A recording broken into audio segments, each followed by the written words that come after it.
I was saying congratulations and welcome, but I have no doubt that this, for you and for the association, is an incredibly difficult time. No doubt, no doubt. Good evening, everyone. And yeah, no doubt, it's been a crazy couple of months, really, at CSA. It's obviously a massive honor to be appointed and to have the board put this trust in me. But I have I'm under no illusion of the heated seat that I occupy. And, my mandate for the next couple of weeks is indeed quite clear. It's somewhat obscured by the effects of COVID-19, of course, but my mandate to get Cricket South Africa back on the road to where we should be, back in loving eyes, really, of the South African public, is definitely where we want to head to. I know you've been in the hot seat for a minute, and this may seem like a loaded question, but there is no denying that the last, let's call it, week or so for Cricket South Africa has been incredibly difficult. We've seen resignations, we've seen a lot of allegations being thrown around. How do you try and turn around that reputational damage that has been done over not just perhaps the last week, but arguably over the last 9 months? 100%. It's not an easy time for us. I think we've got to go back to basics. It's about restoring those relationships that somehow have gone astray for various reasons. But it's about listening a lot more. I think having an empathetic ear to the different stakeholders is important.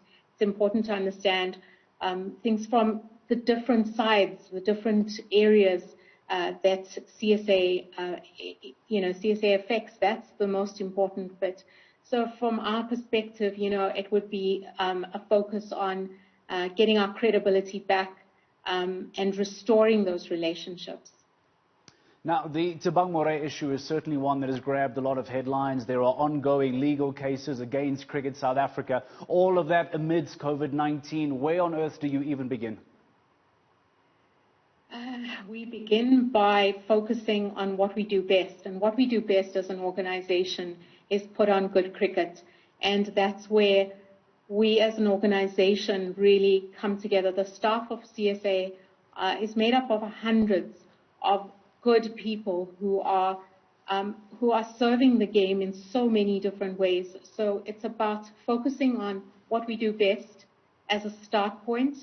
It's about taking the positive energy that we're receiving. My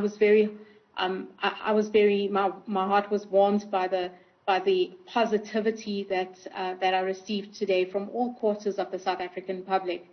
And what this told me is that the South African public is ready for change, and we need to stand up and deliver this change now. So it really is about focusing back on the cricket, away from the politics of the game. People want to see cricket, and we want to put cricket on again. That's what we're best at, so it's going back to basics.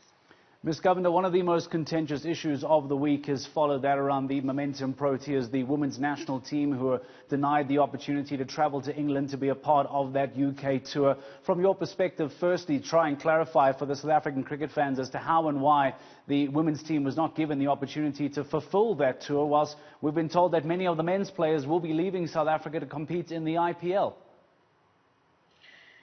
It is an incredibly disappointing news, and for obvious reasons, I've been a chief supporter of the Proteas women. The Momentum Proteas women have been exceptionally close to my heart, and we were devastated to hear from government regarding the decision that the National Command Council had taken regarding the fact that the borders are closed. And I think that we've come under some sort of criticism for not trying as hard as we would have for the male team. I think this is an unfair statement. I think that, on this council sit some very significant females, and I think that they would have attempted as hard as anyone for our female players to go over to England.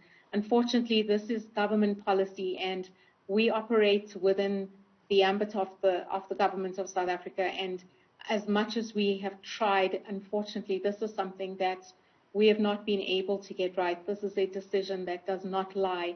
It lies beyond. It's a multifaceted decision, and it lies beyond the Ministry of Sport.